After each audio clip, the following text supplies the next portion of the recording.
Alors c'est difficile pour le patient de parler de ses troubles sexuels alors qu'il vient juste de faire face à des crises inflammatoires qui ont pu lui faire déjà perdre, au-delà de ses troubles sexuels, une perte soit de l'œil, des 2 yeux, de la mobilité, etc. Quand est-ce que le neurologue pense à aborder ces sujets alors que le sujet principal, c'est l'atteinte de la maladie. C'est vrai que malheureusement, quand on rentre dans la maladie, souvent les poussées sont sévères, du coup avec une atteinte sévère. Et ce qui se passe, c'est évidemment qu'on se concentre sur les symptômes, comme vous le dites. Souvent, c'est pas abordé à la première consultation, c'est plus les consultations de suivi.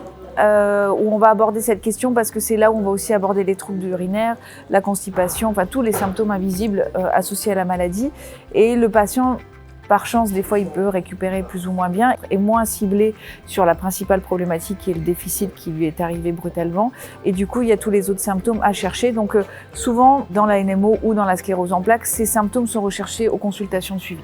C'est ni aux consultations d'annonce parce qu'on aborde tellement d'autres sujets par rapport à la maladie.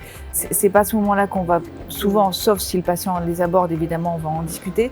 Mais c'est surtout sur le suivi. Et à chaque consulte, il faut que le neurologue, et c'est pour ça qu'on milite, nous, en tant que sexologue, neurologue, de poser la question systématiquement à nos patients, même si pour encore beaucoup de neurologues, c'est tabou. Mais finalement, quand vous posez la question aux patients, les patients sont très contents qu'on pose la question et on a... Enfin, personnellement, j'ai jamais eu de patient qui s'est senti agressé ou dans son intimité. Et si un patient, par exemple, dit que, enfin, vous sentez qu'il y a un blocage, il faut dire au patient, bah oui, mais vous savez, dans votre pathologie, il peut y avoir des troubles sexuels. Lui expliquer pourquoi on lui pose cette question. Mais objectivement, la plupart des patients sont très satisfaits qu'on leur pose la question qu'on n'a jamais abordée. Et comme vous dites, les patients n'abordent pas de manière spontanée aussi cette problématique-là. Est-ce que le gynécologue est un bon interlocuteur pour ces troubles? Très très bonne question. Donc c'est vrai que pour les femmes, on se dit bon on va envoyer chez le gynécologue, et pour les hommes, on va envoyer chez l'urologue. En fait, malheureusement, ce sont des très mauvais interlocuteurs parce que si on demande par exemple pour une femme dans la population, enfin, quand je fais des petites conférences et que je leur demande votre gynéco, quand vous avez été enceinte, est-ce qu'elle vous a posé la question de la sexualité? En général, il n'y a personne qui lève la main.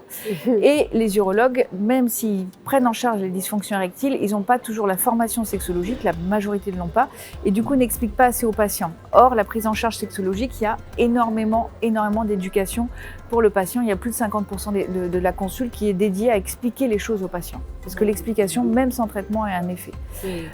Donc malheureusement, je ne vais pas vous dire d'envoyer chez le gynéco ou chez l'urologue. Après, c'est important d'envoyer les femmes chez le gynéco pour vérifier qu'il n'y ait pas de problème gynéco autres qui peuvent aggraver les choses.